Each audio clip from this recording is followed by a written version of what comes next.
Thermo की last class में मैंने तुम्हें ऊष्माधारिता के बारे में बता रहा था, है ना। तो देखो ऊष्माधारिता कैसी है। ऊष्माधारिता को अपन सी से डिनोट करते हैं। पहली बात तो ऊष्माधारिता है ना, ये पथ फलन है और विस्तीर्ण गुणधर्म है। विस्तीर्ण, ठीक है, विस्तीर्ण गुणधर्म है। ऊष्माधारिता मैंने बताई थी कि किसी पदार्थ या निकाय का T डिग्री सेंटीग्रेड यानी T डिग्री कह दो या 1 डिग्री सेंटीग्रेड, 1 डिग्री सेंटीग्रेड ताप बढ़ाने के लिए आवश्यक ऊष्मा एक पदार्थ के लिए Q और आवश्यक ऊष्मा और कितने डिग्री डेल्टा T, यह तापांतर है। यदि ताप यानी T डिग्री सेल्सियस बढ़ाया आपने तो पहले T था, फिर T डिग्री और बढ़ाया, है ना। पहले T1 था, फिर इसमें T डिग्री बढ़ा दिया, पहले T1 था, T डिग्री बढ़ा दिया, तो ये क्या हो गया, इसे T2 हो गया। तो अब ये T2 माइनस T1 क्या है, डेल्टा T, और अंतर कितना है T का। ये T डिग्री बढ़ाया तो अंतर यही तो है ना। तो डेल्टा T का अंतर आ गया, है ना। तो ये क्या है, वह ऊष्मा है जो एक किसी पदार्थ का T डिग्री सेंटीग्रेड ताप बढ़ाने के लिए उसको दी जाने वाली आवश्यक ऊष्मा। तो अब यहाँ से C का फॉर्मूला क्या जाएगा, Q बाई डेल्टा T। ये फॉर्मूला याद रखना है कि ऊष्माधारिता का फॉर्मूला क्या होता है, Q बाई डेल्टा T, है ना। अब Q बाई डेल्टा T होता है ना। देखो Q को ऊष्मा होती है, ऊर्जा का रूप होती है। तो ऊष्मा का मात्रक, जितने ऊर्जा के मात्रक होते हैं ना, कैलोरी होता है, जूल होते हैं ऊर्जा का मात्रक, है ना, केल्विन होता है ना। ये सारे ऊर्जा के ही मात्रक है। ऊर्जा, जितने ऊर्जा के मात्रक है, जैसे कैलोरी ऊर्जा का मात्रक है, केल्विन ऊर्जा का मात्रक है ना।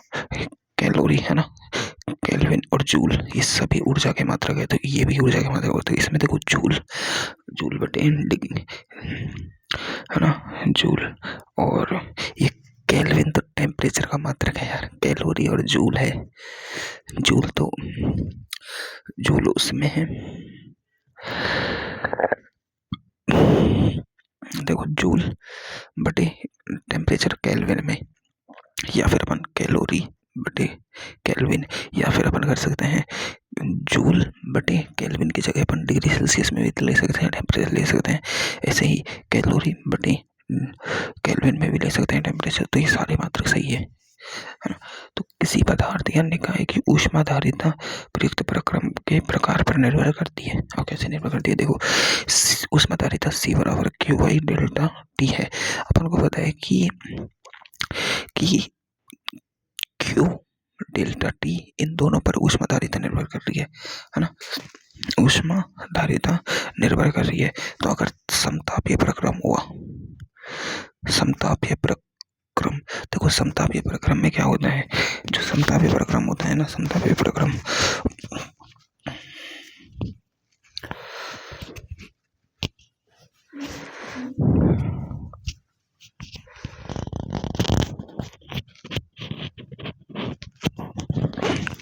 है ना, जो समतापीय प्रक्रम होता है ना, समतापीय प्रक्रम में क्या होता है, T कांस्टेंट होता है, मतलब डेल्टा T इक्वल टू 0 होता है। जब ये 0 है तो C बार Q बाई 0। अब 0 का किसी चीज में भाग देते हैं तो इनफिनाइट आता है। तो समतापीय प्रक्रम की जो ऊष्माधारिता होती है वो क्या होती है, अनंत होती है, ठीक है। अब ऐसे ही दूसरा प्रक्रम कौन सा होता है अपने पास, दूसरा प्रक्रम है रुद्धोष्म प्रक्रम। रुद्धोष्म प्रक्रम में क्या होता है, Q होती है वो 0 होती है, Q बराबर 0 होता है ना। तो Q बराबर 0 है तो C बराबर क्या हो जाएगा, 0 में डेल्टा T का भाग देंगे तो 0 ही आएगी। तो C बराबर 0 होती है रुद्धोष्म के लिए, है ना।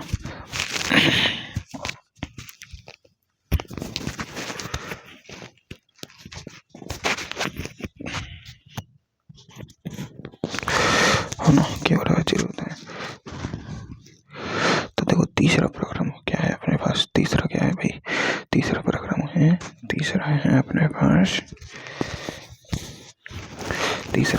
अपने पास समायतनिक। तो देखो आयतन पर निर्भर नहीं कर रही है क्योंकि C सिर्फ Q और T पर निर्भर कर रही है। तो समायतनिक प्रक्रम की ऊष्माधारिता को CV कहेंगे। क्या कहेंगे, CV। ऐसे ही समदाबीय प्रक्रम की को CP कहेंगे। क्या कहेंगे, CP और CV, ठीक है। है ना। ये कब है? जब v कांस्टेंट है। ये कब है? जब p कांस्टेंट है। ठीक है। अब देखो अपन ने फिजिक्स में विशिष्ट ऊष्मा पढ़ी है, होती है विशिष्ट ऊष्मा, है ना। तो विशिष्ट ऊष्मा होती है ऐसे ही, विशिष्ट ऊष्मा की तरह विशिष्ट ऊष्मा क्या होती है? Q बराबर होता है ms डेल्टा T। ये किसके लिए होती है? ताप परिवर्तन के लिए। ताप परिवर्तन के लिए ऊष्मा होती है। और Q बराबर ml, है ना। ये किसके लिए होती है?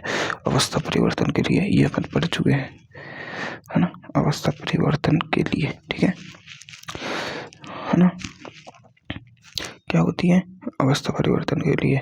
तो देखो, है ना, अवस्था परिवर्तन के लिए। अब इस फॉर्मूले से देखो, Q बराबर ms डेल्टा T से Q का है, Q क्या है? दी गई ऊष्मा होती है।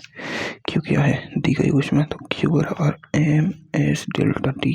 अगर अपन इस जो वस्तु है किसी, यानी अब अपन विशिष्ट ऊष्माधारिता की बात करेंगे, S की, ये क्या है? विशिष्ट ऊष्माधारिता, इसकी बात कर रहे हैं अपन। अभी इसे कैसे निकालेंगे? देखो, Q क्या है? पदार्थ को दी गई ऊष्मा, पदार्थ को दी गई ऊष्मा। S क्या है? विशिष्ट ऊष्माधारिता। डेल्टा T क्या है? तापांतर, है ना। और ये क्या है? द्रव्यमान। अब इससे देखो परिभाषा क्या है इसकी? 1 ग्राम द्रव्यमान, यानी 1 ग्राम द्रव्यमान, यानी 1 ग्राम पदार्थ के द्रव्यमान का 1 डिग्री सेल्सियस ताप बढ़ाने के लिए आवश्यक, बढ़ाने के लिए उसको दी गई ऊष्मा क्या होती है? उसकी विशिष्ट ऊष्मा कहलाती है। क्या होती है? यानी Q equal to ms delta T में ये है 1 ग्राम, ये है 1 डिग्री सेल्सियस तापांतर। तो Q बराबर आ जाएगा S के। तो यानी दी गई ऊष्मा विशिष्ट ऊष्मा कहलाती है। इतनी 1 ग्राम पदार्थ को 1 डिग्री सेल्सियस टेम्परेचर बढ़ाने के लिए। अब विशिष्ट ऊष्मा होती है ना, विशिष्ट ऊष्माधारिता ये दो तरह की होती है। एक तो नियत आयतन की विशिष्ट ऊष्माधारिता, एक होती है नियत दाब की विशिष्ट ऊष्माधारिता। ठीक है, विशिष्ट ऊष्माधारिता है ये, पर ये अपने इतने काम नहीं आती। काम क्या आता है अपने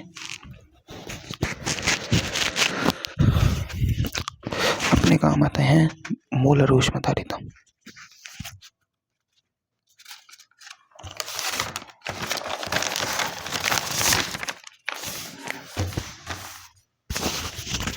अपने काम आती है मोलर ऊष्माधारिता। क्या काम आती है? मोलर ऊष्माधारिता।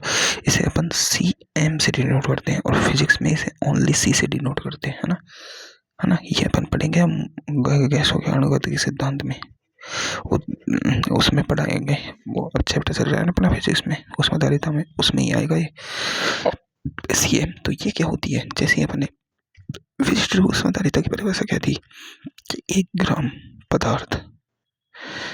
पदार्थ का 1 डिग्री सेल्सियस टेम्परेचर बढ़ाने के लिए आवश्यक ऊष्मा विशिष्ट ऊष्माधारिता होती है। वो क्या होती है? Q बराबर S के बराबर होती है। ठीक है, लेकिन इसकी परिभाषा है कि 1 मोल, मोलर है तो मोल पदार्थ का ताप बढ़ा दो, कितना? 1 डिग्री सेल्सियस बढ़ाया तो उसे दी गई ऊष्मा क्या होगी? विशिष्ट ऊष्मा होगी। तो Q बराबर होगी, देखो अब Q बराबर ms डेल्टा T होता था, ऐसे इसकी होगी Q, m की जगह मोल, द्रव्यमान की जगह मोल आ जाएगा, S की जगह CM आ जाएगा और डेल्टा T, है ना। तो यहाँ से CM का फॉर्मूला नहीं आ जाएगा। ये क्या है? मोलर विशिष्ट ऊष्मा, Q by N delta T। अब देखो इसकी, देखो Q को अपन जूल लिख सकते हैं या जूल लिख सकते हैं या कैलोरी में ले सकते हैं, है ना। मोल की परिभाषा, मोल के N के, मोल का तो मोल ही होता है, मोल का वो मात्रक, और डेल्टा T तापांतर को अपन केल्विन ले सकते हैं, एक बार केल्विन भी ले सकते हैं और डिग्री सेल्सियस भी ले सकते हैं, कैसे भी ले सकते हैं ना। तो एक तो मात्रक इसका ये बन गया, एक अपन ले सकते हैं मोल बाई केल्विन, एक ले सकते हैं अपन joule by mole by degree Celsius, यानी केल्विन की जगह डिग्री सेल्सियस लिख दो। ऐसे ही कैलोरी बटे मोल बाई डिग्री सेल्सियस, 1 2 3 4 मात्रक सही है। बस जूल और केल्विन में जूल और कैलोरी में चेंज कर सकते हैं और इसको ताप को कैलोरी और केल्विन और डिग्री सेल्सियस में चेंज कर सकते हैं, है ना। देखो मोलर विशिष्ट ऊष्माधारिता भी दो प्रकार की होती है। एक तो होती है नियत आयतन की ऊष्माधारिता और एक होती है नियत दाब की ऊष्माधारिता। इसे कहेंगे CVM और ये है CPM, यानी नियत आयतन की ऊष्माधारिता और नियत दाब की विशिष्ट ऊष्माधारिता, वो मोलर ऊष्माधारिता, है ना।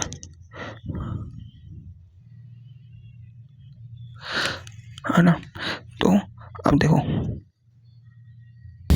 है ना, तो देखो ये क्या है, नियत आयतन की मोलर ऊष्माधारिता, नियत दाब की मोलर ऊष्माधारिता, है ना।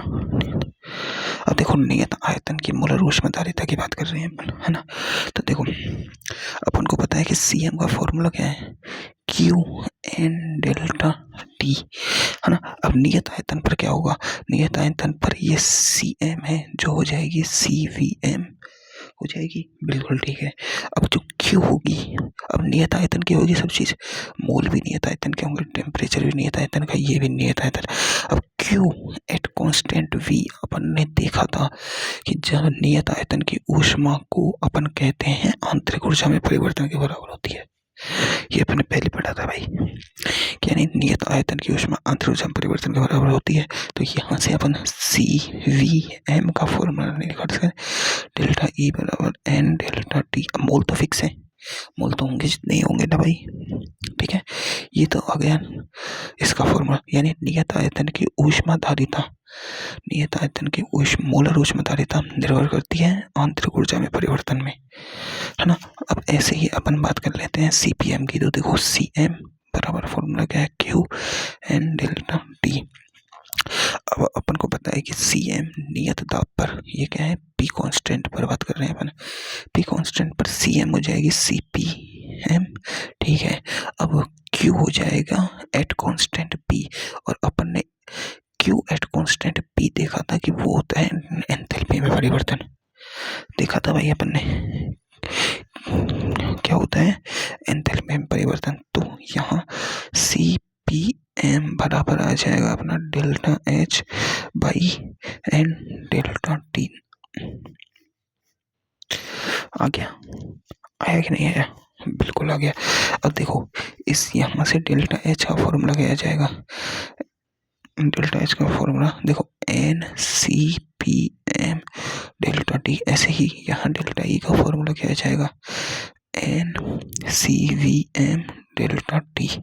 ये दो फॉर्मूले ध्यान रखने की बात है ना।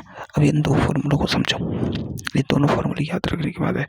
अगर ये तो देखो पदांतर है, अल्पंतर हो तो DE बराबर NCVM(dt) हो जाएगा, ऐसे ही DH बराबर NCPM(dt) हो जाएगा। ये अल्प परिवर्तन के लिए है, यानी अल्प परिवर्तन के लिए, है ना, ठीक है। अब अपन को देखो Q के कितने फॉर्मूले आते हैं, Q बराबर ml भी होता है, Q बराबर अपन ने देखा है MS(Δ)T भी होता है, और अभी अपन ने देखा Q बराबर C(Δ)T भी देखा था, ऊष्माधारिता वाला फॉर्मूला अभी देखा है ना, देखा था ना, देखा था कि नहीं देखा, बिल्कुल। एक अपन ने अभी का फॉर्मूला देखा है, ये वाला Q बराबर NCM(Δ)T, यानी ये सभी Q के फॉर्मूले Q बराबर NCM(Δ)T, बस कंडीशन अलग अलग है, फॉर्मूले सभी सेम है। तो Q के कितने फॉर्मूले पढ़ लिए अपन ने, देखो ये तो अवस्था परिवर्तन वाला फॉर्मूला है, इसे यहाँ काम में नहीं आएगा क्योंकि यहाँ अवस्था परिवर्तन नहीं होती भाई। तो Q के टोटल MS(Δ)T, एक है C(Δ)T और एक है NCM(Δ)T। ये Q के मुख्य फॉर्मूले हैं केमिस्ट्री में, ठीक है, किसके, Q के, ऊष्मा के, ठीक है। अब देखो मैंने तुम्हें एक फॉर्मूला बताया था, क्या बताया था, एक फॉर्मूला देखो, एक फॉर्मूला बताया था मैंने तुम्हें कि अपन को कभी भी आंतरिक ऊर्जा में परिवर्तन का एक फॉर्मूला देखा, वो Fy(2NR)Δt मैंने आंतरिक ऊर्जा परिवर्तन का स्वतंत्रता की कोटि के सापेक्ष। अब इस स्वतंत्रता की कोटि को अपन फिजिक्स में पढ़ते हैं, पर अभी यहाँ फॉर्मूला तो अपन को याद है, ये वाला फॉर्मूला मैंने तुम्हें बताया था, है ना। अभी देखो आंतरिक ऊर्जा का एक और फॉर्मूला देखा था अपन ने यहाँ पे, ये रहा NCVM डेल्टा टी। देखा था कि नहीं देखा था? बिल्कुल। तो अब इसकी जगह यहाँ लिख देता हूँ मैं NCVM डेल्टा टी बराबर F/2NR डेल्टा टी। हो गया। तो यहाँ से देखो n से n गया, डेल्टा टी से डेल्टा टी गया, तो CVM का फॉर्मूला आ गया एक और। देखो CVM का एक और फॉर्मूला आ गया कि F/2R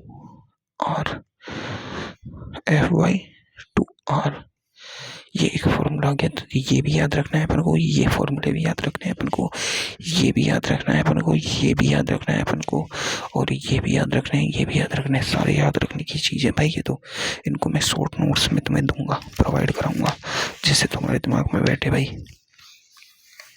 बनाऊंगा इसके भी शॉर्ट नोट्स। तो देखो अब ये अपन ने देखो क्या क्या फॉर्मूले देख लिए, क्योंकि फॉर्मूले देखे अपन ने। Q बराबर एक था MS डेल्टा टी, एक था C डेल्टा टी, एक था NCM डेल्टा टी। ये क्या है? मोलर विशिष्ट ऊष्माधारिता, यह है ऊष्माधारिता, यह है विशिष्ट ऊष्माधारिता, यह मोलर ऊष्माधारिता, ठीक है।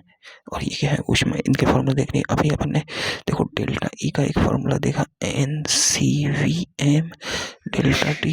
एक डेल्टा एच का फॉर्मूला देखा अपन ने, NCPM डेल्टा टी। देखे कि नहीं देखे? बिल्कुल, है ना। ये अपन ने दो फॉर्मूले देखे, है ना, है ना। एक अपन ने क्या देखा अभी, एक अपन ने क्या देखे कि हाँ ये फॉर्मूले देख लिए अपन ने, है ना। चलो ठीक है। अब इन फॉर्मूला, अब देखो अपन ने अभी FLOT लगा देते हैं अपन यहाँ पर। FLOT के अनुसार एंथैल्पी में परिवर्तन होता है, एंथैल्पी में परिवर्तन। सेकंड लॉ देखो एंथैल्पी वाला, एंथैल्पी में परिवर्तन आंतरिक ऊर्जा में परिवर्तन प्लस P डेल्टा V के बराबर होता है।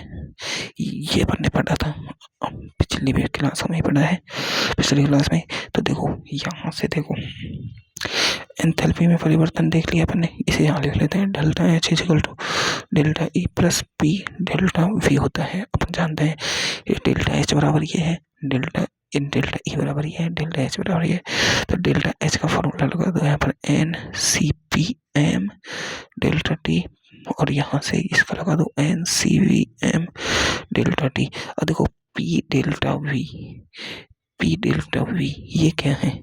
देखो अपन आदर्श गैस समीकरण जानते हैं, PV बराबर nRT होता है। अगर यहाँ P डेल्टा V है तो यहाँ हो जाएगा nR डेल्टा T। होगा कि नहीं होगा? हो जाएगा, क्योंकि आदर्श गैस समीकरण है। यहाँ तापांतर लिया है, यहाँ ये लिया है, ये डेल्टा में लिया है, तो ये भी डेल्टा में हो जाएगा। होगा कि नहीं होगा? बिल्कुल बिल्कुल, क्योंकि यहाँ अपन बात कर रहे हैं, ये देखो डेल्टा एच जब आता है जब नियत आयतन होता है, वो नियत दाब होता है ना। तो देखो अब यहाँ से P डेल्टा V की जगह अपन NR डेल्टा T लिख सकते हैं, है ना। लिख सकते हैं कि नहीं लिख सकते भाई? लिख सकते हैं कि नहीं लिख सकते भाई? अभी तुम्हें नहीं समझ आया कि कैसे लिख रहे हैं अपन ये? देखो मैं तुम्हें इसे पूरा प्रैक्टिकली समझा के दिखा देता हूँ, फिर तुम्हें दिखाएगा। देखो अपने पास है P डेल्टा V, क्या है? P डेल्टा V क्या है? P डेल्टा V, है ना। अपन ये वाला समीकरण इसे भूल जाओ, ये वाली समीकरण तो अपन को आती है कि नहीं आती है? आती है। तो यहाँ से देखो मैं इसको डेल्टा V ऐसे इसे ऐसे लिख सकते हैं, PV2 माइनस V1 लिख सकते हैं। इसे ऐसे भी तो लिख सकते हैं PV2 माइनस PV1, ये भी तो है सही, है ना, है ना, ये भी तो सही है। अब इस समीकरण को देखो अपने को, PV बराबर NRT।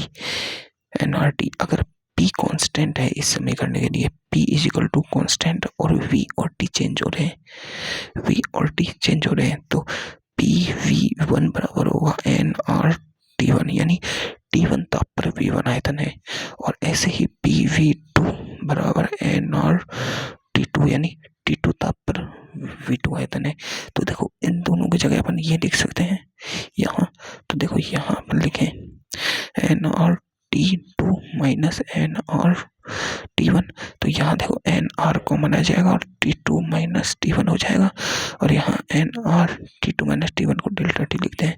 तो P डेल्टा V बराबर nRT डेल्टा टी आ जाएगा, है ना। तो यहाँ से अपन ऐसे लिख देंगे ना, तो यहाँ लिख देंगे अपन क्या, nR डेल्टा टी इसकी जगह, ठीक है। अब देखो क्या क्या कॉमन आ रहा है, देखो इससे ये और ये गया, n से ये गया, तो यहाँ देखो CPM बराबर CVM प्लस R आ गया, पहला संबंध। तो देखो CPM माइनस CVM बराबर R होता है, इसे कहते हैं मेयर का संबंध। फिजिक्स में कैसे होता है, CP माइनस CV बराबर R, इसमें M नहीं लगाते फिजिक्स में। तो फिजिक्स में CP माइनस CV बराबर R ये मेयर का संबंध होता है। अब इसको और भी रूपांतरित कर सकते हैं अपन। देखो अभी अपन ने फॉर्मूला देखा था कि डेल्टा E बराबर होता है NCVM डेल्टा टी, है ना। और एक अपन ने देखा था डेल्टा E बराबर होता है एक और फॉर्मूला कि F/2 NR डेल्टा टी। तो इन दोनों को जब बराबर करते हैं तो N से N चल जाता है, ये से चल जाता है। तो CVM का भी फॉर्मूला देखा अपन ने, F/2 R होता है, ये फॉर्मूला अपन ने अभी देखा है। तो यहाँ से देखो CPM माइनस CVM की जगह F/2 R बराबर R। तो देखो CPM बराबर R प्लस F/2 R, है ना। तो CPM बराबर आ जाएगा, ये कितना आ जाएगा, इसमें से कॉमन क्या आ जाएगा R, और ये बचेगा 1 प्लस F/2, है ना। तो यहाँ से इसको 2 लो, ये हो जाएगा 2 प्लस F,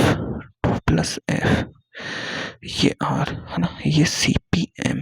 तो देखो यहाँ से क्या आ जाएगा, ये CPM, अब R को अंदर मल्टीप्लाई कर दो, 2R प्लस RF/2। तो यहाँ पर अपने आप पास आ जाएगा, अरे यार ये फिजिक्स में कराते हैं ऐसे सॉल्व, है ना, मतलब ऐसे कुछ सॉल्व करके बनता है, वो फिजिक्स में ही बताऊंगा यार, मुझे खुद को याद नहीं क्योंककि मैंने क्लास नहीं ली अभी इसकी, है ना। तो ये तो अपन ऐसे कर सकते हैं, लेकिन अपन को पास ये आया, क्या आया यार, हाँ मतलब अपने पास ये समीकरण आ गया, इसे जोड़ो, ये आ गया अपने पास CPM माइनस CVM बराबर R होता है, ये मेयर का संबंध आ गया, ठीक है। क्या आ गया, मेयर का संबंध आ गया, है ना। और अपन को पता है कि भाई CPM बराबर यहाँ से R प्लस CVM हो जाएगा, है ना। तो एक नियतांक आता है, एक रेशियो, ये आता है CPM बाई CVM, यानी नियत दाब की, ये क्या है, नियत दाब की मोलर ऊष्माधारिता और नियत आयतन की मोलर ऊष्माधारिताओं में अनुपात है ना। तो CPM की जगह अपन ये लिख सकते हैं, तो ये हो जाएगा R plus CVM by CVM, gamma बराबर क्या आ जाएगा, R plus CVM by CVM, है ना, ठीक है। तो इससे मल्टीप्लाई कर दो इधर और इधर, तो R प्लस CVM बराबर गामा CVM, यहाँ से R की वैल्यू निकाल सकते हैं अपन।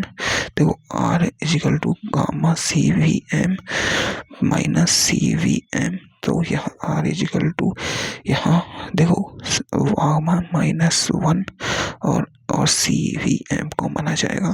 तो यहाँ से देखो CVM का एक और फॉर्मूला आ गया, R बाई गामा माइनस 1,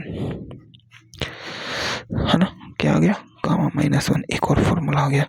ये नीट में पूछ सकते हैं भाई इनको कि देखो अब CVM के कितने फॉर्मूले हो गए। एक तो होता है देखो CVM का एक फॉर्मूला होता है डेल्टा E बाई NDT, ये अपन ने अभी निकाला था पहले, है ना। एक CVM का फॉर्मूला अपन ने ये निकाला है F/2 2r, एक CPM का अपन ने फॉर्मूला निकाला है यहाँ R/γ-1, और गामा क्या है PAISSEN, पेसन रेशियो, क्या है पेसन रेशियो है। ठीक है, ठीक है, इतना समझ आ चुका है। तो ये सारे फॉर्मूले हैं, मैंने निकाल के तो सिखा दिया, तो मेरे आप तो खुद को ही रखने पड़ेंगे।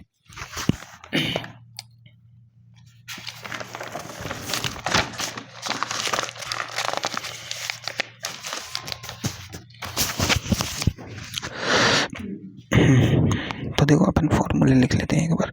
देखो CVM का फॉर्मूला क्या है, CVM का फॉर्मूला है F/2R, ठीक है, और गामा का फॉर्मूला है CPM/CVM, ठीक है।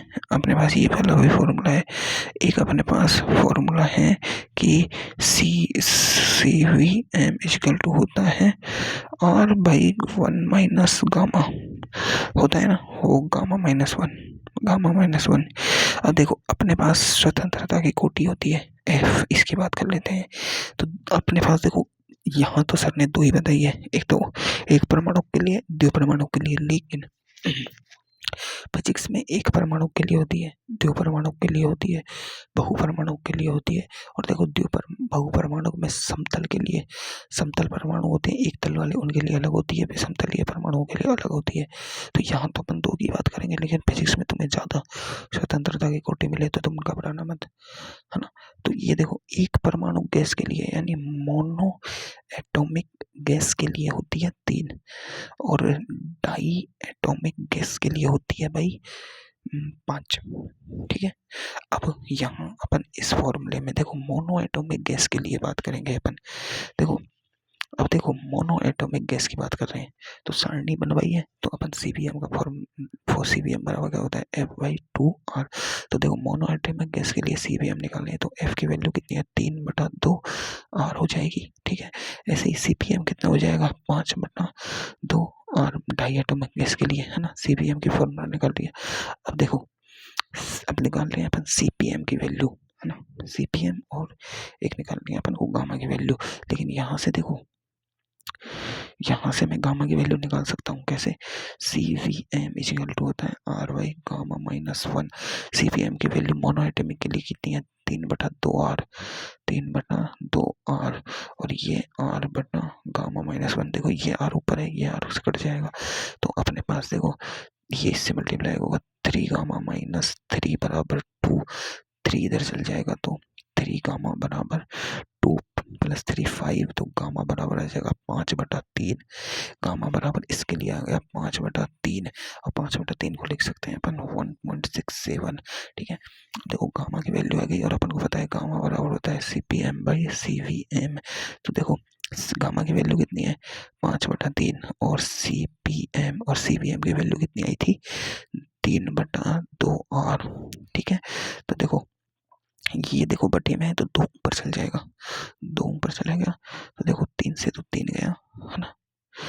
तो ये देखो इसको इधर मल्टीप्लाई कर दो, इसे इधर ले आओ, तो 5/2R ये आ गई CPM, आ गया ना 5/2R, है ना, आ गया ना। अब देखो ऐसे ही डायटोमिक गैस के लिए देख लो, डायटोमिक गैस के लिए CVM की वैल्यू कितनी है CPM/R/γ-1। इस फॉर्मूले में CVM की वैल्यू लगाए 5/2R, और ये R/γ-1, तो R से R गया, ये 5 इधर होगा 5γ-5 बराबर 2, तो 5 और 2 7 हो जाएगी, तो गामा की वैल्यू हो जाएगी 7/5, कितने आ जाएगी 7/5।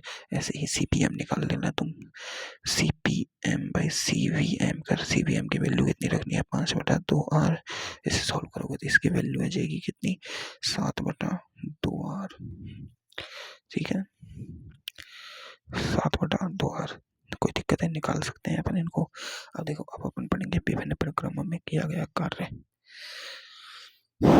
देखो मैंने तुम्हें कार्य की बात बताई थी, कार्य क्या होता है, अपन यहाँ सिर्फ PV कार्य की बात करेंगे, किसकी PV कार्य की। नॉन PV कार्य होगा वो किसमें होगा फिजिक्स में, तो अपन PV कार्य की बात करेंगे। तो PV कार्य किस किस पर निर्भर करेगा, प्रेशर और आयतन पर और ताप पर, तीन चीजों पर। लेकिन देखो, कार्य का दो फॉर्मूला है अपने पास। एक तो कार्य का छोटा फॉर्मूला है अपने पास, क्या, W बराबर minus P delta V P D V, और ये V1 से V2 ये तो था उत्क्रमणीय गैस के लिए, अपन ने देखा था। और एक W बराबर था माइनस पी डेल्टा V, यानी W बराबर minus P V2 minus V1, ये था अनुत्क्रमणीय गैसों के लिए। ये उत्क्रमणीय गैसों के लिए था, ये अनुत्क्रमणीय गैसों के लिए था, है ना।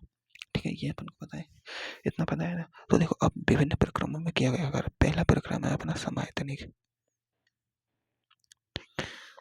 बताओ, दोनों में परिवर्तनशील क्या है, आयतन। जब आयतन यानी V हो जाएगा कांस्टेंट, dV या डेल्टा V बराबर क्या हो जाएगा, 0, तो किया गया कार्य क्या होगा, 0, क्योंकि ये 0 हो जाएगा तो दोनों तरफ से किया गया कार्य क्या होगा, दोनों का W बराबर 0। दूसरा समदाबिक, क्या होगा, समदाबिक कार्य, यानी समदाबिक कार्य। समदाबिक कार्य कैसे होगा, मैंने यहाँ आंच लगाई और चाय का कप मैंने कमरे में रख दिया। अब चाय का कप खुला हुआ है ना। तो खुला हुआ है तो जो एटमॉस्फेरिक पे जो चाय के कप का प्रेशर और मतलब चाय के कप का प्रेशर और एटमॉस्फेरिक प्रेशर यानी कमरे का प्रेशर बराबर होगा, क्योंकि ये बंद होता चाय का कप तो प्रेशर अलग हो जाता है। जैसे प्रेशर कुकर बंद होता है तो उसमें प्रेशर बढ़ जाता है, लेकिन प्रेशर कुकर अगर खोल दो तो उसका प्रेशर नॉर्मल हो जाता है। तो समदाबीय प्रक्रम में किया गया कार्य। इस समदाबीय प्रक्रम होता कहाँ है, पहली बात तो खुले पात्र में होगा। क्यों, क्योंकि खुला पात्र होगा तभी तो दाब समान होगा। तो इसमें क्या होगा, P कांस्टेंट होगा, है ना। तो dP बराबर क्या हो जाएगा, 0, है ना। डेल्टा P बराबर क्या होगा, 0। ये तीनों चीजें होंगी, है ना। तो अब इसमें जो किया गया कार्य W होगा वो होगा माइनस पी डेल्टा V। इसको कह सकते हैं अपन W बराबर minus P V2 minus V1। ठीक है, ये किया गया कार्य। अब देखो, खुले पात्र में गैस का उत्सर्जन हो, अपन ने अभी देखो, अपन ने वो डेल्टा NG वाला फॉर्मूला निकाला था ना पहले। उस फॉर्मूले से अपन ने निकाला था कि P डेल्टा V बराबर होता है NGRT ये अपन ने फॉर्मूला निकाला था पहले। तुम कुछ पन्ने पलटो, कितने पलटो, यहाँ से 1 2 3 पलटो, तीसरे पन्ने को पलटो और तीन पन्ने पलटेंगे ना, तब तुम्हें लास्ट में यही तीसरे पन्ने पे तुम्हें समझ आएगा कि पीवी बराबर हो रहा है एनआरटी। और रिएक्शन के लिए अपन ने यहाँ निकाला था लास्ट में, देखो यहाँ निकाला था अपन ने पी डेल्टा वी बराबर NGRT होता है, डेल्टा NGRT होता है, अपन ने निकाला था भाई, है ना। क्रियाकारक और उत्पाद के हिसाब से देखो, यही देखो आदर्श गैस के लिए पीवी बराबर एनआरटी होता है, तो पी डेल्टा वी बराबर NG। अब ये क्या है, ये कुल मोल है, क्या है, कुल मोल है ना। डेल्टा NG नहीं जानते क्या अपन, NG क्या है, टोटल मोल है, क्या है, टोटल मोल। तो अगर देखो, खुले पात्र में अगर गैस दी हो, यानी खुले पात्र में गैस का उत्सर्जन हो तो अपन को P ये लगा देना है, NGRT। तो W बराबर क्या लगा देंगे, माइनस NGRT यूज लेंगे। ठीक है, क्या यूज लेंगे, NGRT। अब देखो, समतापीय प्रक्रम। अब तीसरा प्रोसेस होती है अपनी समतापीय प्रक्रम, है ना। और एक बची अपनी चौथी रुद्धोष्म। क्या बची, रुद्धोष्म। चार ही तो प्रक्रम पढ़ते हैं अपन, समायतनिक, समतापीय, समतापीय और चक्रीय। और चक्रीय प्रक्रम में कार्य होता है, चक्रीय प्रक्रम का भी कार्य होता है, ये अपने पढ़ा है। तो 5 प्रक्रम है अपने पास टोटल, क्या है, 5 प्रक्रम, है ना। 5 है, देख लो, 2 पन्ने, 5 प्रक्रम है टोटल। अपन ने समायतनिक पढ़ लिया, समतापीय पढ़ लिया, अब समतापीय पढ़ेंगे। तो समतापीय में T क्या होगा, कांस्टेंट, डेल्टा T या DT बराबर क्या होगा, 0। समतापीय प्रक्रम की खासियत, है ना। तो देखो समतापीय प्रक्रम होगा तो देखो PV बराबर nRT देखा तो समतापीय प्रक्रम में T कांस्टेंट है, R भी एक कांस्टेंट चीज है और गैस के मोल भी कांस्टेंट होते हैं, यानी PV इक्वल टू क्या हो जाएगा, कांस्टेंट। समतापीय प्रक्रम से आदर्श गैस समीकरण से यानी PV बराबर कांस्टेंट आ गया तो P समानुपाती 1/V हो गया।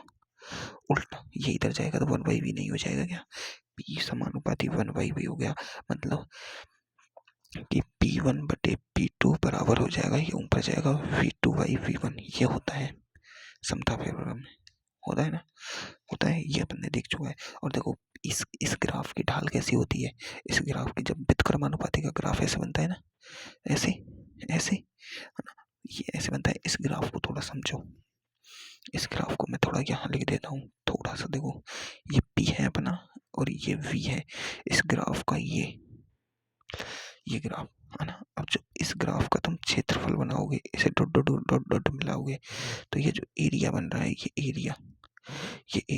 इस ग्राफ का क्या है, क्षेत्रफल। क्या है, क्षेत्रफल। देखो ग्राफ की ढाल क्या है, ये, और ढाल क्या है, देखो ढाल निकालते हैं टेन थीटा से। यहाँ एक स्पर्शरेखा खींचो तो थीटा 90 डिग्री से ज्यादा आ रहा है ना, थीटा है 90 डिग्री से ज्यादा, थीटा 90 डिग्री से ज्यादा है तो मतलब से टेन थीटा है वो नेगेटिव है, यानी स्लोप इसकी क्या है, नेगेटिव, जो कि दिख भी रही है भाई, स्लोप नेगेटिव है इसकी। अब जो एक कार्य है ये क्या है, वर्क है, वर्क डन है ये। देखो इसकी ढाल तो क्या बता रही है, टेन थीटा, स्लोप दे रही है, स्लोप तो क्या दे रही है, लेकिन कार्य PV वक्र। देखो PV वक्र का क्षेत्रफल क्या देगा, PV वक्र का क्षेत्रफल देगा W बराबर PV वक्र का क्षेत्रफल ये देगा क्या, कार्य देगा। इसका क्षेत्रफल है ना वो क्या देगा, कार्य देता है। PV वक्र का क्षेत्रफल है जो क्या देगा, कार्य देगा। क्या देगा, कार्य। ये वाली बात याद रखनी, कार्य क्यों देता है वो मैंने तुम्हें फिजिक्स के ग्राफ समझाए थे ना, उस टाइम समझो। उस टाइम मैंने तुम्हें एक ग्राफ बताया था कि ये dx/dv/dt का ग्राफ है, ये dv/dt का मान लो ये ग्राफ बना, ये ग्राफ है, ये है ना, ये तो अब इसका देखो क्षेत्रफल कितना हो गया, ये ग्राफ है। जो इसकी दो स्लोप क्या देती है, dv/dt क्या होता है, dv/dt क्या होता है, dv/dt a होता है, त्वरण देती है, तो इसकी स्लोप क्या देगी, त्वरण। यहाँ त्वरण क्या है, 0, क्योंकि वेग कांस्टेंट है, ये v का ग्राफ है ना, v और t का, और यहाँ स्लोप क्या है, theta, tan theta negative, theta 90 से कम है तो टेन थीटा क्या हो जाएगा, पॉजिटिव, टेन थीटा पॉजिटिव है तो स्लोप पॉजिटिव है, स्लोप पॉजिटिव है तो मतलब ये a की वैल्यू क्या आएगी, पॉजिटिव। तो यहाँ तुरंत बढ़ रहा है, तुरंत बढ़ रहा है, इसका मतलब तुरंत बढ़ रहा है, मतलब तुरंत है, तभी तो वेग बढ़ा, वेग बढ़ा है भाई, वेग बढ़ा है, तुरंत है। तो अब देखो इसका क्षेत्रफल क्या देगा, क्षेत्रफल क्या होगा, इस वक्र का क्षेत्रफल होगा v इंटू टी। अपन ने देखो v का फॉर्मूला पढ़ा था dx/dt, क्या बन रहा था, dx/dt, और dx बराबर यहाँ कर सकते हैं v dt, और ये v इंटू टी तो है और ये भी v इंटू टी, तो इसका ग्राफ क्या देता है, ग्राफ का क्षेत्रफल क्या देता है, dx यानी 6 वो देता है, ये क्या है, ये क्या है, लंबाई देता है, dx देता है, स्थिति देता है, dx देता है। ऐसे ही इसका ग्राफ का क्षेत्रफल क्या देता है, p इंटू v। तो देखो दाब बराबर क्या होता है, दाब बराबर होता है कार्य बटे क्षेत्र, वो आयतन, कार्य बटे आयतन। गैस के लिए फॉर्मूला होता है। तो इससे W बराबर क्या आ जाएगा, PV। तो ये PV वक्र का क्षेत्रफल क्या देगा, W। तो W देता है, ये इतना समझ आया अपन को कि W क्यों दे रहा है ये, ठीक है। अब देखो अब ये ऐसा ग्राफ है ना, तो इसका क्षेत्रफल निकालने के लिए इसका समाकलन करना होगा। क्यों, क्योंकि भाई छोटे छोटे पदों में निकल रहा है ना, बिल्कुल 1 पद, 2 पद, 3 पद, 4 पद, 5। W निकालने के लिए अपन को क्या करना होगा, यहाँ पर W निकालने के लिए अपन को -P/dV क्या करना होगा, समाकलन। और समाकलन कहाँ से करना होगा, V1 से V2, ठीक है। मैं यहाँ पर समाकलन कर रहा हूँ, क्या कर रहा हूँ, समाकलन। तो आदर्श गैस के लिए अपन जानते हैं कि PV बराबर क्या होता है, nRT। तो यहाँ से अपन P की वैल्यू लिख सकते हैं nRT अपॉन V लिख सकते हैं। तो W बराबर देखो P की वैल्यू को मैं यहाँ पुट करूँ तो देखो क्या समीकरण में आएगी, N R T by V D V. तो ये हो गया V1 से V2 समाकलन। देखो एन आर टी तो एक कॉन्स्टेंट वैल्यू है, ताप कॉन्स्टेंट है, आर एक कॉन्स्टेंट है, एन कॉन्स्टेंट है, तो W बराबर एन आर टी तो अपना बाहर आ गया। अब देखो V1 से V2 है ना, ये 1/v dv, यानी dv v 1/v का समाकलन हो रहा है dv के सापेक्ष, और 1/x का समाकलन होता है, 1/x का जो समाकलन होता है ना वो होता है log x। क्या होता है, log x। तो 1/v का क्या हो जाएगा, log v। 1/v का क्या हो जाएगा, log v। तो W बराबर एन आर टी V1 से V2, और ये हो जाएगा समाकलन हो चुका है, समाकलन हो जाता है तो इसको ऐसे लिखते हैं log v, और ये माइनस में चल रहा है भाई, माइनस में चल रहा है ना, माइनस में कार्य माइनस में है तो सब कुछ माइनस में है। ये एन आर टी पे माइनस आगे आ रहा है ना, log v, और इसकी लिमिट है V1 से V2। अब अपन लॉग लिमिट हटाएंगे तो माइनस एन आर टी अपन पढ़ेंगे, देखो एक बार V2 आएगा एक बार V1 आएगा, तो log v की जगह पे V2 माइनस log P1 हो जाएगा, है ना। एक बार ऐसे कर दिया तो W बराबर, अब देखो माइनस, अगर मैं माइनस को अंदर मल्टीप्लाई करना चाहूँ, अगर मैं माइनस को अंदर मल्टीप्लाई करना चाहूँ तो देखो अंदर तो बाद में मल्टीप्लाई करें, एन आर टी। अब देखो अब ये क्या है, log a minus log b, log a minus log b, इसको कहते हैं अपन log a by b। Minus आता है तो बटे में जाता है, प्लस आता है तो log a इंटू बी होता है कि नहीं होता, बिल्कुल ये अपन ने पढ़ चुके हैं। तो ये आ जाएगा log v2 माई बटे v1। ठीक है, अपन ने अभी देखा था p1 बटे p2 बराबर v2 बटे v1 होता था, अपन ने ये निकाला था कि ना, समता प्रक्रम के हिसाब से निकाला था। तो W बराबर अपन क्या लिख सकते हैं, minus N R T log p1 बटे p2।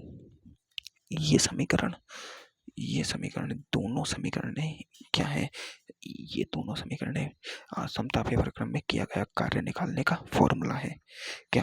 अब देखो ये लॉग नहीं है, ये ln है, पहली बात तो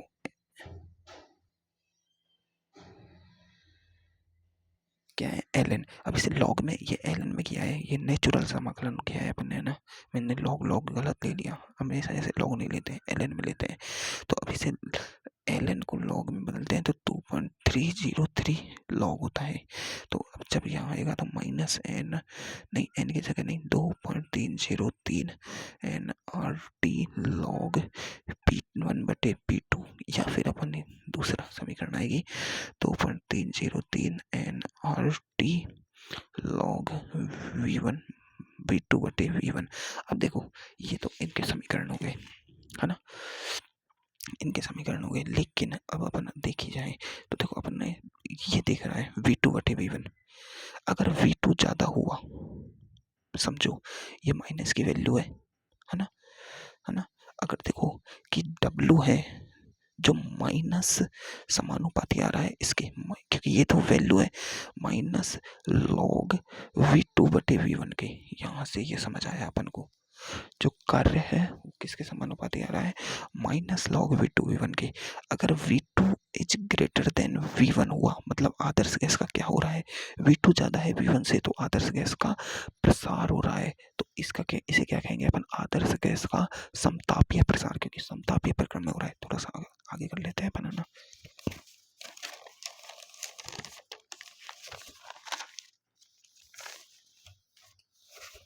थोड़ा सा आगे देख लेते हैं, अपने पास W समानुपाती है minus log V2 by V1 के। अगर V2 ज़्यादा है, V2 ज़्यादा है V1 से, V2 ज़्यादा है V1 से, अपन को पता है कि log 1 से ऊपर log 1 की वैल्यू 0 होती है, log 1 की वैल्यू 0 होती है, 2 की वैल्यू 0.301 होती है, 303 होती है, ऐसे 3 4 5 6 लॉग जितनी वैल्यू ऊपर बढ़ेंगे लॉग में, अपन लॉग में जितनी वैल्यू ऊपर लॉग 1 2 से 3 4 5 6 से बढ़ेंगे तो लॉग की वैल्यू पॉजिटिव आने लग जाती है, पॉजिटिव। लॉग 10 की वैल्यू 1 हो जाती है और लॉग 1 की वैल्यू 0 होती है। मतलब अगर V2 ज़्यादा है V1 से तो लॉग ये इन दोनों का अनुपात मैं मान लेता हूँ x, लॉग x की वैल्यू क्या आएगी, पॉजिटिव आएगी, पॉजिटिव आएगी, चाहे कुछ भी आओ पॉइंटों में आओ लेकिन आएगी तो पॉजिटिव। तो W क्या होगा, डब्लू क्या होगा, देखो ये लॉग की पॉजिटिव आई वैल्यू, तो डब्लू और ऋणात्मक हो जाएगा, क्योंकि पॉजिटिव इनटू नेगेटिव करेंगे तो फिर डब्लू और नेगेटिव हो जाएगा। मतलब जब अपन आदर्श गैस का प्रसार करते हैं, तो यानी ये देखो V2 is greater than V1 है, इसका मतलब क्या है, आदर्श गैस का समतापीय प्रसार हो रहा है, क्योंकि समतापीय परिक्रम में कर रहे हैं अपन ये चीजें, तो ये क्या हो रहा है, आदर्श गैस का समतापीय प्रसार। मान लो पहले पहले कार्य कुछ था, है ना, पहले कार्य कुछ था, तो देखो मान लो ये आदर्श गैस थी, इसका मैंने आयतन बढ़ा के इतना कर दिया, यानी V1 था, ये V2 ज्यादा हो गया, पहले इसका P1 था, इसका V1 था, ठीक है, इसका आयतन V1 था, इसका दाब P1 था, लेकिन मैंने आयतन बढ़ाया, आदर्श गैस का क्या किया है, समतापीय प्रसार किया है, आयतन बढ़ाया है, तो इसका P2 दाब हो जाएगा और V2 आयतन हो जाएगा। होगा कि नहीं होगा, आदर्श गैस का होगा।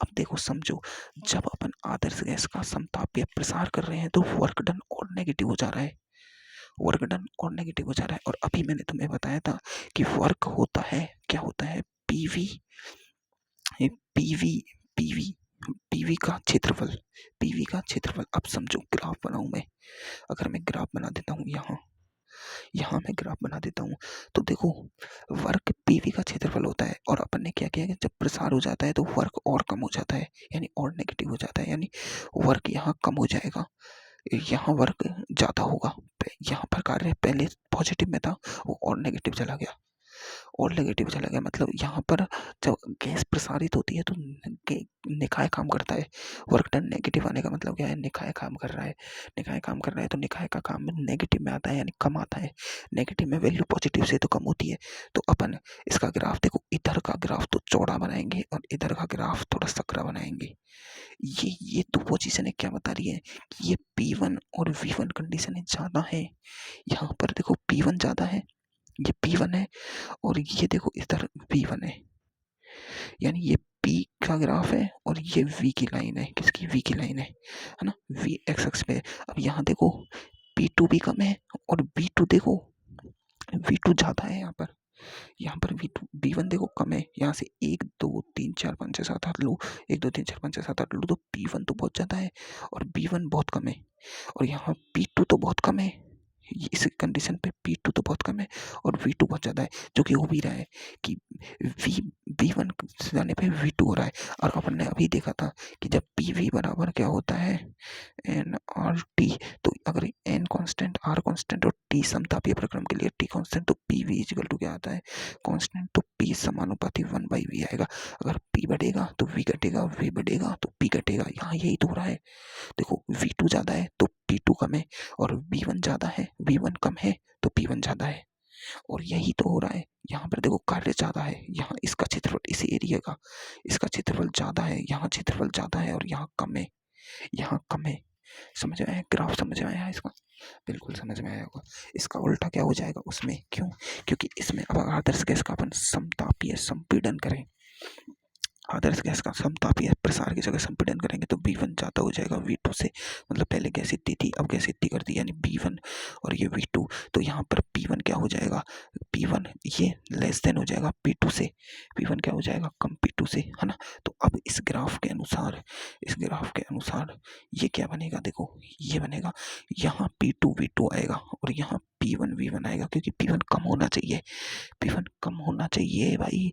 तो अब इस ये ग्राफ कैसे चलेगा, ऐसे जा रहा है, देखो तीर के निशान समझो, ऐसे ये P1 V1 की स्थिति है, ये P2 V2 की स्थिति है, लेकिन ये ग्राफ इधर से चलेगा, समझो ग्राफ का तीर। अब तुम्हें दो ग्राफ दे दे, एक तो ये है, इसमें तीर ऐसे दे दिया, एक ये है, इसमें तीर तुम्हें ऐसे दे दिया, तो ये कैसा है, ये प्रसार का ग्राफ है, आदर्श गैस के सब समतापीय प्रसार का ग्राफ है, ये आदर्श गैस के समतापीय संपीड़न का ग्राफ है। क्यों, क्योंकि यहाँ पे P1 कम होगा, समझ में आ रही है, P1 कम क्यों हो रहा है, क्यों, क्योंकि भाई जब V1 ज़्यादा हो जाएगा तो ये log x की वैल्यू नेगेटिव आएगी। यहाँ पर देखो W किसके समानुपाती है, माइनस log V2/V1 के समानुपाती है W।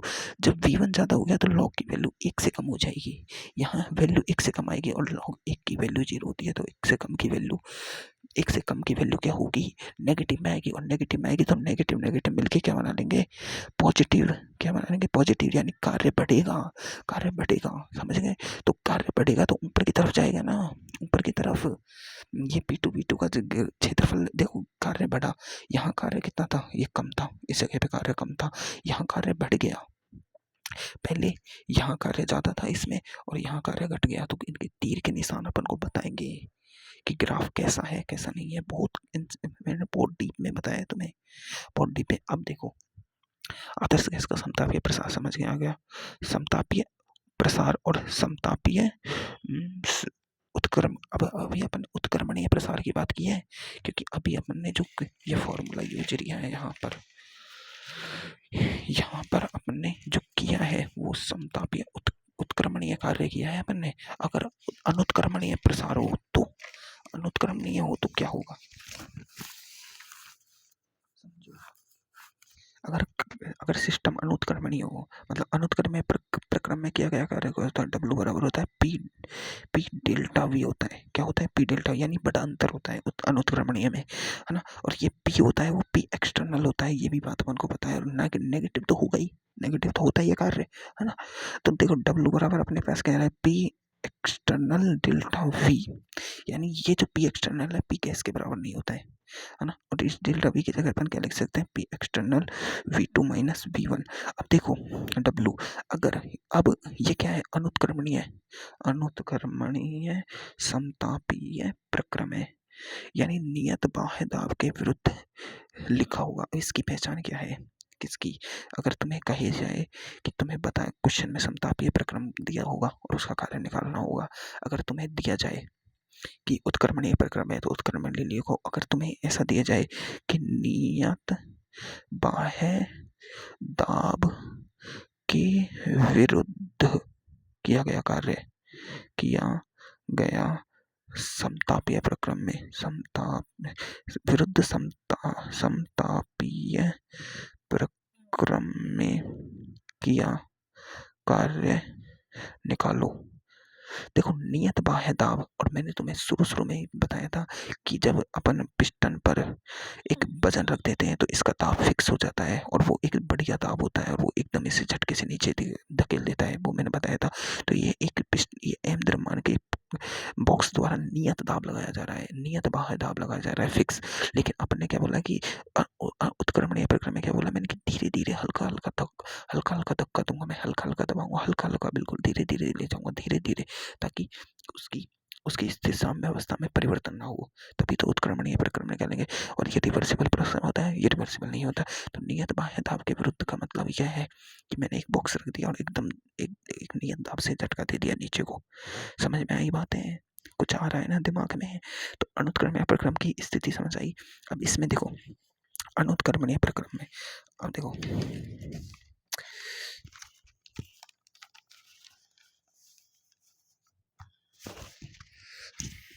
देखो अनुत्क्रमणीय प्रक्रम में किया गया कार्य क्या होता है, P external V2 minus V1। अब अनुत्क्रमणीय प्रक्रम भी दो प्रकार का होगा। कैसा, एक तो देखो एक तो होगा आदर्श गैस का समतापीय अनुत्क्रमणीय प्रसार। कैसा होगा, आदर्श गैस का समतापीय अनुत्क्रमणीय प्रसार। क्या होगा, प्रसार। और ये क्या होगा, आदर्श गैस का समतापीय अनुत्क्रमणीय संपीड़न। देखो प्रसार होगा तो V2 is greater than V1 होगा, तो V2 is greater than V1 होगा तो ये वैल्यू पॉजिटिव आएगी, ये वैल्यू इससे पॉजिटिव हो गए, है ना, ये वैल्यू पॉजिटिव आएगी, ये वैल्यू पॉजिटिव आएगी, तो W क्या आ जाएगा, नेगेटिव, है ना। इसमें W नेगेटिव आएगा, और इसमें देखो V1 is greater than V2 होगा, तो ये वैल्यू नेगेटिव आएगी, नेगेटिव नेगेटिव मिलके क्या बनाएंगे, पॉजिटिव। तो W इसमें क्या होता है, पॉजिटिव।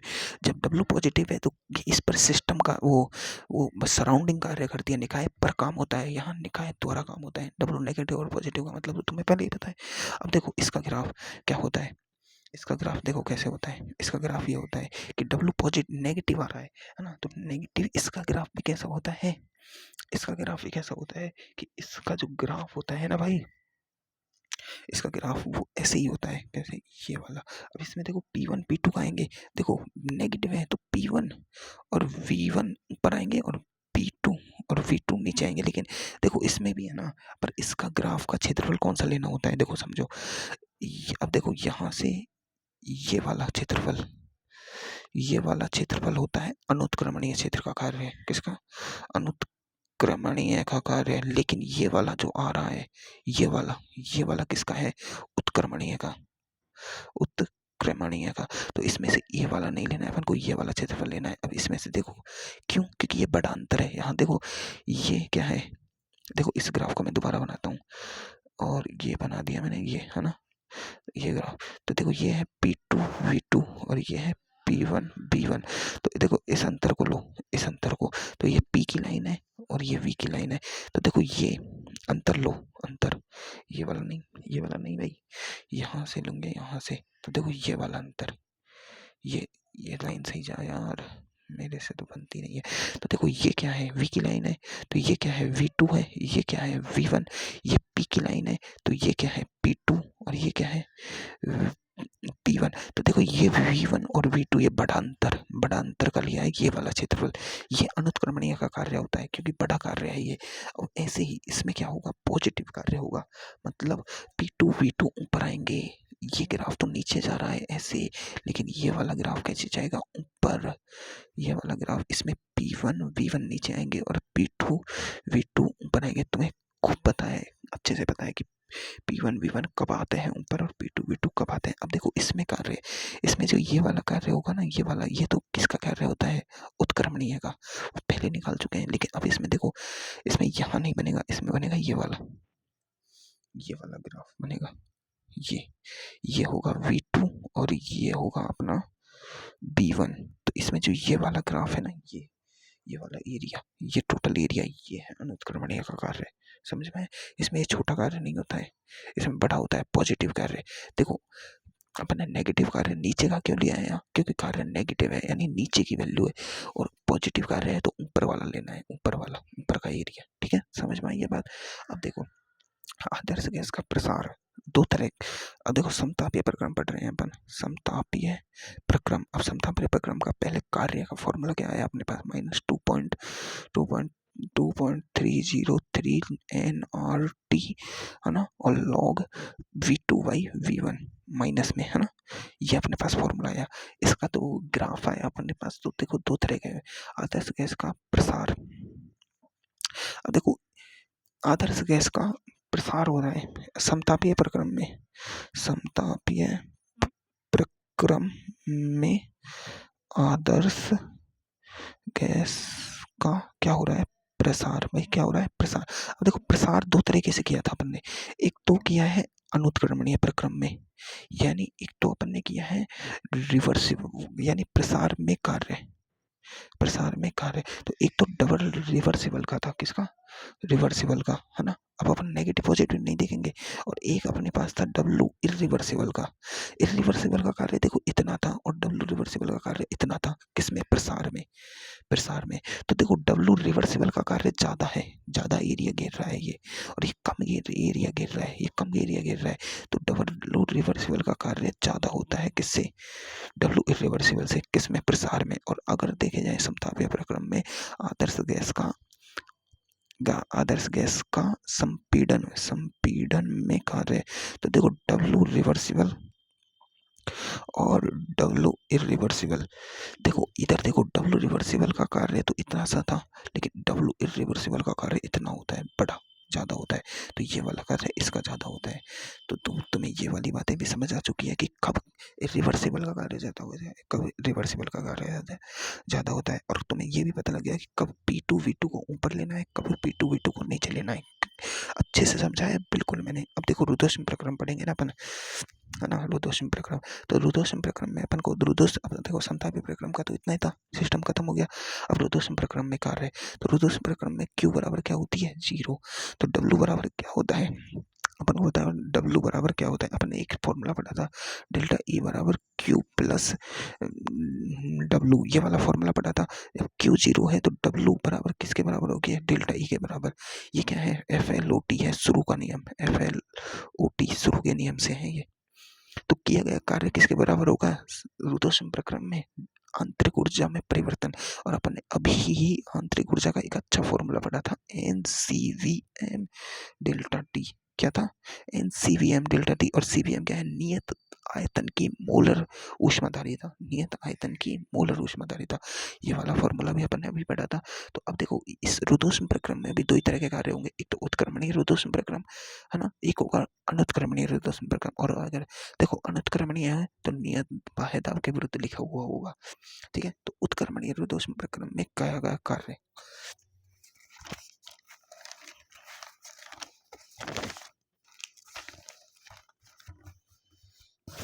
उत्क्रमणीय रुद्धोष्म प्रक्रम में किया गया कार्य, देखो उत्क्रमणीय रुद्धोष्म प्रक्रम है ना, उत्क्रमणीय रुद्धोष्म प्रक्रम में अपन को पता है कि W बराबर क्या होता है उत्क्रमणीय में, minus P D we V1 से V2 होता है। लेकिन आदर्श गैस के लिए रुद्धोष्म प्रक्रम में देखो, आदर्श गैस का समीकरण क्या पढ़ा था अपन ने? PV बराबर nRT होता है। क्या होता है? nRT। लेकिन रुद्धोष्म प्रक्रम में आदर्श गैस का समीकरण होता है PV की पावर गामा RT, nRT। और ये गामा क्या है? वही पेजन कांस्टेंट। पेजन कांस्टेंट क्या होता था कि गामा बराबर क्या होता था? CPM बटे CVM। ये पिजन कांस्टेंट होता था ना अपना, ये है ना। तो उत्क्रमणीय प्रक्रम में किया गया कार्य अपन को समझ आया, है ना। अब देखो रुद्धोष्म प्रक्रम में समीकरण याद रखो, एक तो समीकरण याद रखनी है। और इस समय इस कंडीशन में हमेशा याद रखना है कि गामा की वैल्यू ज्यादा होती है एक से। तो देखो एक तो गामा की वैल्यू, अब देखो तुम खुद है ना पीछे जाके एक बार आप वो सारणी देखो, उसमें CPM और CVM की वैल्यू लिख रही है। CPM की वैल्यू हमेशा CPM से ज़्यादा है। जब CPM की वैल्यू CVM से ज़्यादा है, जब CPM की वैल्यू CVM से ज़्यादा है इससे, तो ये पॉजिटिव ही आएगा हमेशा एक से। तो ये वाली बात है। देखो और गामा की वैल्यू देखो मैंने निकाली हुई थी, एक परमाणु के लिए 5/3 देखो उसमें जाके, और द्वि परमाणु के लिए 7/5, और मल्टीप्लाई भी कर लेते हैं तो 1.67। देखो एक परमाणु के लिए आई 1.67, द्वि परमाणु के लिए 1.4, और बहु परमाणु के लिए होती है 1.33, है ना। ये बहु परमाणु का मुझे याद आ गया, मतलब मैंने क्लास तो नहीं लिया पर मतलब थोड़ा थोड़ा याद है, हल्का हल्का पहले पढ़ा था कभी, इस उसने नहीं पढ़ाया था सबने, है ना। तो चलो अभी इतना समझ आ चुका है अपन को। अब देखो अब यहाँ, अब रुद्धोष्म प्रक्रम में PV की पावर गामा nRT होता है ना। तो देखो अब यहाँ से ये तो कांस्टेंट हो गया। अब देखो कांस्टेंट क्या होगा? कांस्टेंट क्या होगा आदर्श गैस के लिए? आदर्श गैस के लिए ये मतलब PV की पावर गामा ये कांस्टेंट होता है। किसमें? रुद्धोष्म प्रक्रम में। ये क्या होता है? कांस्टेंट। रुद्धोष्म प्रक्रम की बात कर रहे हैं अपन भाई, यहाँ रुद्धोष्म प्रक्रम में ये कांस्टेंट होता है। अब ये कांस्टेंट होता है तो P समानुपाती वही हो जाएगा 1/B की पावर गामा, 1/B की पावर। तो देखो यहाँ लिखेंगे P1/P2, है ना। क्या लिखेंगे अपन? P1/P2। तो ये बराबर आ जाएगा V2 की पावर गामा बटे V1 की पावर गामा।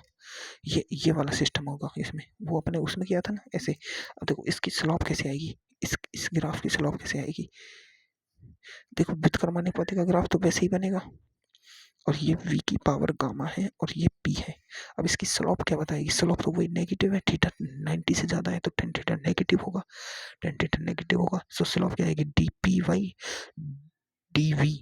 है ना। अब देखो dP/dV होती है स्लॉप इसकी, और इसको अपन लिखते हैं, इसको अपन लिखेंगे, ये गामा है ना माइनस गामा, ये आगे आ जाएगा। अभी कैसे आया तुम्हें मैं इसको पूरा समाकलन से समझाना पड़ेगा भाई, कैसे समाकलन से समझाना पड़ेगा। तो उतना टाइम नहीं है, बस याद रख लो कि dP/dV बराबर होता है माइनस गामा, आगे आ जाता है और P/V हो जाता है, ठीक है। ये इसकी स्लोप होती है। अब देखो कैसे होता है वो मैं भाई अब तुम्हें कैसे समझाऊं भाई, वो होता तो है ही है। अब यार ये है ना, मतलब ये उच्च स्तर का अवकलन होता है। क्या होता है? उच्च स्तर का अवकलन, उससे निकलता है ये, है ना। उच्च स्तर का अवकलन होता है। क्या होता है? उच्च स्तर का अवकलन। अब इसे निकालने बैठेंगे तो अपना बहुत टाइम खराब होगा। क्या मतलब है? अब देखो ये ग्राफ समझ में आया। अब देखो ये इसका ग्राफ भी ऐसा बना, और अपन ने अभी देखो मैं तो कुछ बताता हूँ, अपन ने समतापी प्रक्रम के देखे, उसके सारे ग्राफ ऐसे ही थे, बस उसमें एक में ऐसे तीर का निशान था, एक में ऐसे तीर का निशान था, और इसका ग्राफ भी कैसा है? ऐसा। तो अब अपन को ग्राफ दे दे ये अब बताओ कौन सा समतापी है, कौन सा रुद्धोष्म का ग्राफ है, बताओ। अब यहाँ निकलेगी अपनी जान। क्यों भाई, ये समतापीय का है, ये रुद्धोष्म का है, ये रुद्धोष्म का है कि ये समतापीय का है, कि ये समतापीय का है, ये रुद्धोष्म का है। ये अपन को अब सॉल्व करेंगे ना रुद्धोष्म प्रक्रम में कार्य, तब अपन को समझ आएगा। फिर अपन लास्ट में इसके क्वेश्चन सॉल्व कर पाएंगे कि समतापीय का ग्राफ कैसा होता है, रुद्धोष्म का ग्राफ कैसा होता है। तो देखो, अगर मैं तुम्हें यहीं से समझा दूं ना, तो इससे समझ लो। इससे देखो, उसमें भी ग्राफ क्या आता था, पी और वी के बीच में आता था, और ये होता समतापीय प्रक्रम की बात कर रहा हूँ, उसमें भी D P by D V होता था, और जो थीटा था वो नेगेटिव ही होता था, टेन थीटा नेगेटिव ही होता है, नेगेटिव स्लोप आती थी, इसलिए नेगेटिव स्लोप है। लेकिन यहाँ देखो, नेगेटिव में आर मल्टीप्लाई हो गया, और आर की वैल्यू हमेशा, ये गामा की वैल्यू हमेशा ग्रेटर देन 1 है। जब कोई चीज माइनस में, समझो माइनस में कोई चीज पहले ही माइनस का है, और उसमें कोई पॉजिटिव चीज और ऐड हो रही है, मतलब पहले -5 था, अब उसमें 1.67 और जुड़ गया, तो -6.67 हो गया, मतलब और माइनस गिर गया, मतलब और नेगेटिव हो गया, तो इसकी स्लोप तो और नेगेटिव हो जाएगी। और नेगेटिव होगी कि नहीं होगी, होगी। तो भाई, तो समझो, अगर तुम्हें 2 ग्राफ दे दिए जाएं, एक तो ये और एक ये, तो इसकी स्लोप देखो, इसकी स्लोप कितनी है, इतनी, और इसकी स्लोप देखो इतनी है। तो कौन कौन से की थीटा ज्यादा है, कौन से की स्लोप ज्यादा ऋणात्मक है, इसकी नीचे वाले की, जो नीचे वाले की नहीं, हाँ नीचे वाले की स्लोप और ज्यादा ऋणात्मक है, इसकी स्लोप और नीचे गई भाई। क्या बोल रहा हूँ मैं, क्या बोल रहा हूँ मैं।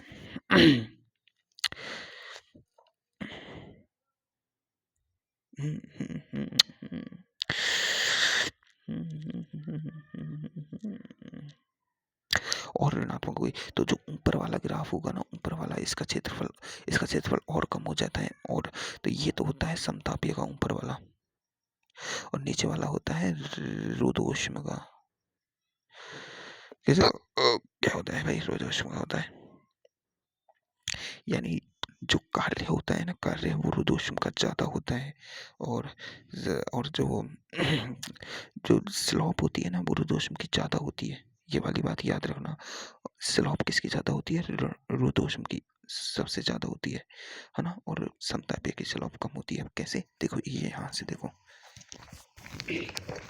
समतापीय में क्या होता है, पी वी बराबर के कांस्टेंट होता था, पी बराबर कांस्टेंट, तो अगर इसका अवकलन करो, डी पी बराबर डी वी, इसका तो 0 हो जाएगा, डी पी डी वी, इसका पी वी को खोलेंगे तो P D V plus V D P, तो वी डी पी बराबर पी डी पी, तो देखो D P Y D V, है ना, ये हो जाएगा माइनस पी वाई वी, ये माइनस पी, ये नीचे चला गया पी वाई वी, स्लोप है ना।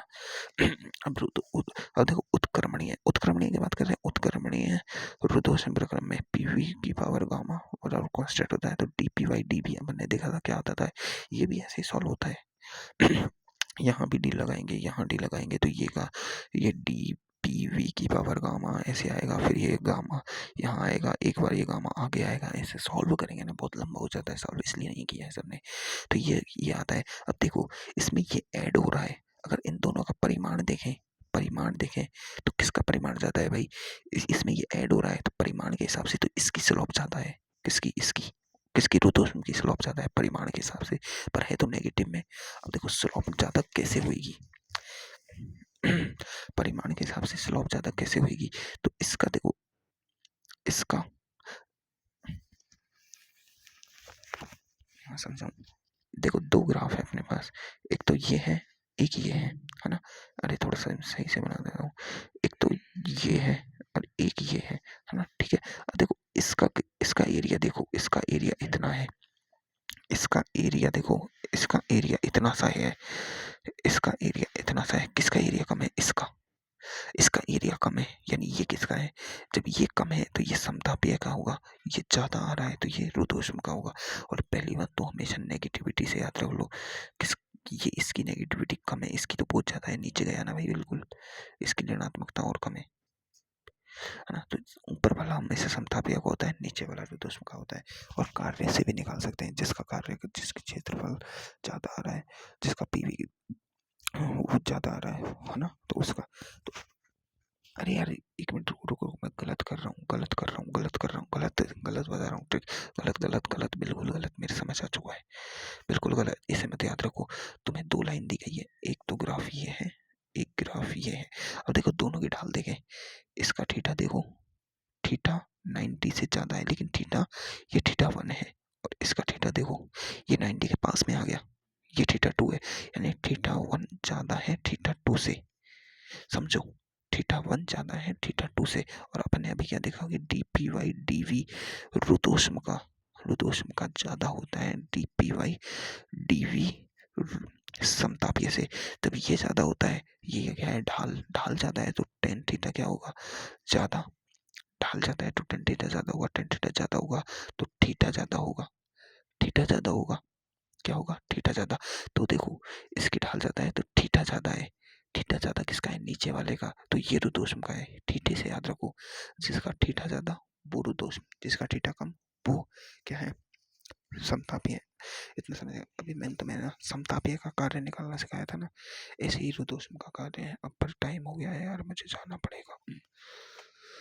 पर फिर भी, अब यार फिर भी क्या होता है मैं बाद में ही बताऊंगा।